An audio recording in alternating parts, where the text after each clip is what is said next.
मुनाफिक मर्द मुनाफिक औरतें एक दूसरे के हम जिन्स यानी एक ही तरह के हैं। हर एक काम करने को कहते और नेक कामों से मना करते और खर्च करने से हाथ बंद कर रहे हैं। इन्होंने अल्लाह को बुला दिया तो अल्लाह ने उनको बुला दिया।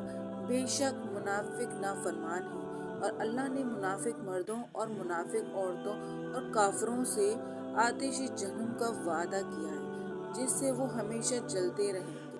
वही उनका काफी है और अल्लाह ने उन पर लानत कर दी है और उनके लिए हमेशा का अजाब तैयार है। और तुम मुनाफिक लोग इन लोगों की तरह हो जो तुमसे पहले हो चुके हैं। वो तुमसे ज्यादा ताकतवर और मालदार व औलाद से कहीं ज्यादा थे, तो वो अपने हिस्से से फायदा उठा गए। सो जिस तरह तुमसे पहले लोग अपने हिस्से से फायदा उठा चुके, इसी तरह हमने अपने हिस्से में फायदा उठा लिया। और जिस तरह वो बातिल में डूबे रहे, ये वो लोग हैं जिनके आमाल दुनिया और आखिरत में ज़ाया हो गए और वही नुकसान उठाने वाले हैं।